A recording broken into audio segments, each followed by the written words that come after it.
வெளுத்ததெல்லாம் பாலுன்னு நீங்க நினைக்கிறீங்க, ஆனா மத்தவங்க அப்படி நினைக்கலையே. எல்லாமே நம்ம நண்பர்கள், நம்மளை சுத்தி உள்ளவங்க எல்லாமே நல்லவங்கன்னு ஒரு சில நேரங்கள்ல நம்ம அறியாமையில எல்லாத்துக்கிட்டையும் எல்லாத்தையும் போய் சொல்லிடுறோம்.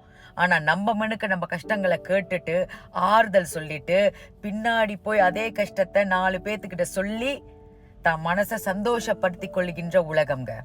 நம்ம கஷ்டம் இன்னைக்கு பல பேருக்கு சந்தோஷங்க.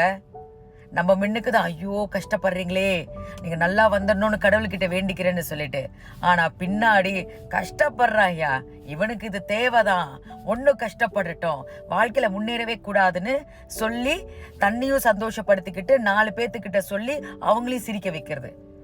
அதனாலங்க நம்ம கஷ்டமோ நஷ்டமோ நமக்குள்ளே வச்சுக்குவோம். இன்னைக்கு யாருமே நம்ம கிட்ட உண்மையா இல்லைங்க.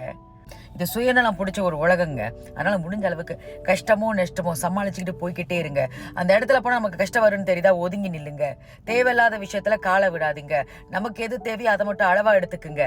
அதிகமா ஆசைப்படாதீங்க. அது போதுங்க. இப்படி இருந்துட்டு நல்லதை செஞ்சுக்கிட்டு சைலண்டா நல்லபடியா வாழ்ந்துட்டு போயிடணும். அதை விட்டுட்டு என் கஷ்டத்தை 4 பேத்துக்கிட்ட சொல்றேன், மனக்குமுறல 4 பேத்துக்கிட்ட சொல்லி அழுறேன்னு சொன்னா நீங்க தாங்க அசிங்கப்பட்டு போவீங்க.